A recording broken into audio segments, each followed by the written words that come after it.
Hey, New Covenant Academy, Matt Searson, your Chief Academic Officer here. I am talking to you from my dining room table, and I've been spending a lot of time here as I returned back from Nicaragua with our 26 seniors who went on the trip and three teachers.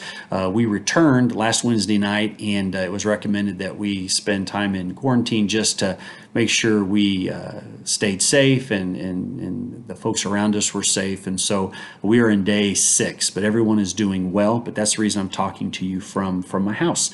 So I wanted to just kind of give you a couple updates. Number one, I think something you're all aware of is that the City of Springfield in Greene County has issued a stay-at-home order through April 24th. And here's how that impacts us. Our previous closure date, so to speak, as far as our facilities was April 3rd. But now that date will change to reflect the stay-at-home order through April 24th.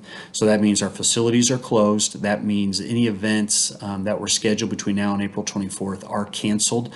Spring sports, the Missouri State High School Activity Association has not yet ruled on as far as the season, if it's canceled or not. So we do not know right now. Everything is suspended. So that's important for you to know. The next thing I just want to kind of mention is regarding our transition to online learning. Parents and students, if you're watching, please know that your teachers miss you terribly. And it would be just our desire that we have you in class where we can talk to you, interact with you, educate you, but that's just not the reality right now. So as we transition to that, as you're getting information from your child's teachers, as you're seeing those assignments come in and what that learning is going to look like for your child in that grade level, here's what I would ask is that we need to be flexible, we need to be patient, we need to communicate well with each other.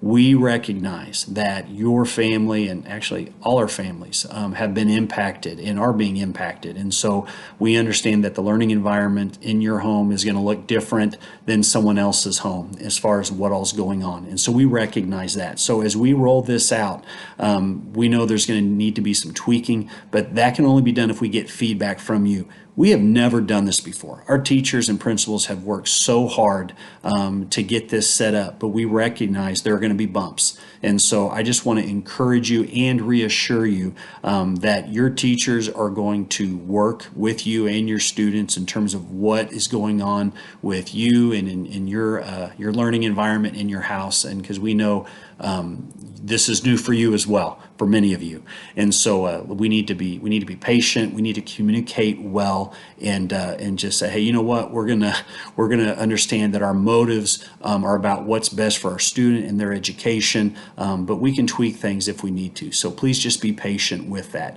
The other thing that I would encourage parents, if some of you are like me, I watch a lot of news. And maybe sometimes that's not good. We need to be informed, yes, but sometimes we spend too much time, and especially how that impacts us. But probably more importantly, how does that impact our students if that's what they're watching, if that's what they're watching us respond to that.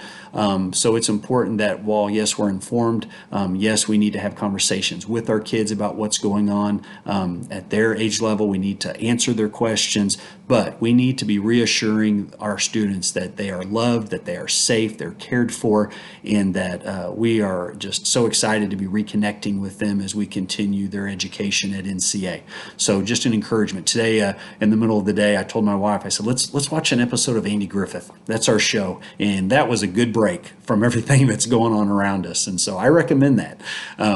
Get your kids watching Andy Griffith. The world will be a better place. So anyway, so just an encouragement there. And then the other thing that I would just encourage you with some scripture in 1 Peter 5, 6, and 7. This is a scripture that was in a devotion that was shared with us by one of our senior parents before we went on the missions trip. And it says, humble yourselves, therefore, under the mighty hand of God, so that at the proper time he may exalt you, casting all your anxieties on him because he cares for you. And I've always focused really just on verse 7. Casting all your anxieties on him because he cares for you. I haven't really thought about verse 6 and how it is a connection. Verse 7 is a continuation of verse 6, and when it's talking about humble yourselves, it's speaking to I believe the anxieties that we feel. Do we have anxieties? Absolutely. God knows we have them. He made us. And so there's nothing wrong with having anxiety. And we do not feel in control right now. And my tendency is when I don't have control, I get anxious. And the more things are out of my control, I tried harder to gain control. And what I sometimes fail to recognize is that that can be a form of pride. It really can, because I'm telling God, I've got this. I'm going to try to control it. And so this verse is saying you've got to humble yourself first so he can exalt you, and then you can cast your cares upon him. But we have to have a spirit of humility. We have to have a spirit that says, God, you are in control. I am not. So I encourage you as we go through this time.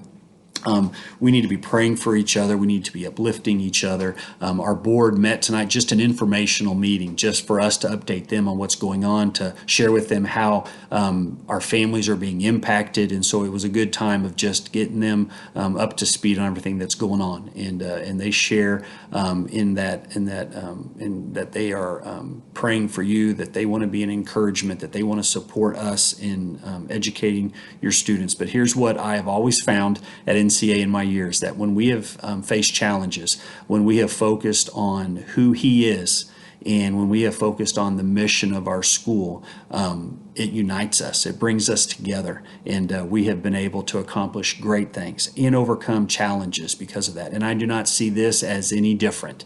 God's got this. Are we a little anxious? Are there things that are out of our control right now? Absolutely. But we need to trust him and realize that he is in control and we're not.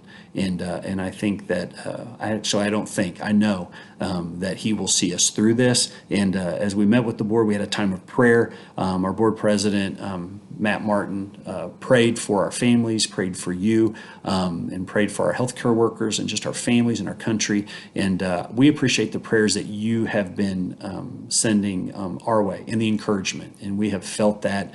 And so thank you very much. We are so blessed to be at NCA and to be able to work with the great family. So this is our communication for right now. I will update that as we need to, whether that's written form or maybe a video. We'll see how that goes. But I've tried to keep this as short as I can, and I think this is about the shortest one that I've done, and I think it's about time to call it a wrap. But I would encourage you, watch Andy Griffith. It's a good show. That's free.